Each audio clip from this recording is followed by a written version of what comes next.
May was a cruel month. The number of servicemen and women who have lost an arm or a leg since the wars in Iraq and Afghanistan began went over 1,000. Many of them more than one. It's been a while. They come here to the physical therapy room at Walter Reed. And you lost both legs? I lost both legs, yes, sir. Are they above the knee? Both are above the knee, yes, sir. So that makes it tough. It does, but you know, yeah, you gotta keep going. Marine Sergeant Major Raymond Mackey stepped on a mine in Afghanistan last December 23rd. His goal is to be walking again by next December 23rd. I have just got my legs, my sea legs, my computer legs. I'm learning how to put them on and how to make them fire to where the knee comes forward and everything like that. A computerized knee is one of the many technological advances spawned by wars which no one at Walter Reed ever thought would last this long. But Mackey will tell you technology is not what gets you walking again. It's all about your attitude and how much heart you got. He's 20 years older than everybody else here. But by the time he and his wife, Vicki, knock off for the day, Mackey has spent 5 hours in physical therapy and left behind a message for all the younger men. And ultimately, I think a lot of us tend to feed off of each other.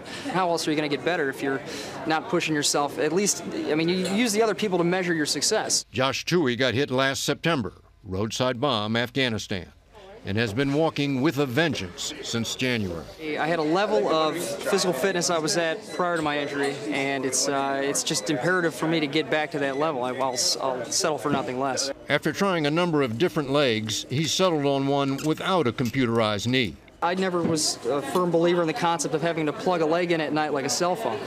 Dave Flowers, landmine Afghanistan, has been at Walter Reed for a year. But only in the past month has he been able to walk on his own. The combination of one prosthetic leg and one badly mangled real leg was holding him back until he started playing Wii. So this is what got you walking? Yes. Basically, you know, we've got a platform here that measures which way you lean right and left. It can tell if you're stepping on and off, you know. It tells you, you know, how much you favor one side, like if you're standing too much on your prosthetic and not on your other leg, you know. If it worked for him, he thought it might work for others. So he raised $10,000. I started buying them for all the guys. So where are they, in the rooms? Yeah. I basically just give them to them. They can hook them up in their rooms. It's not just a physical therapy room. It's a band of brothers wise beyond their years. The only person holding you back is yourself. So, I mean, yes, I could sit there and complain, but, I mean, at the end of the day, what's the point? And what's the hardest part of losing your legs? The hardest part is knowing that your unit is there without you. That's the hardest part. That's the hardest part for me. So last week, when Mackey's unit came home from Afghanistan, guess who was there to meet them? David Martin, CBS News, Walter Reed Army Medical Center.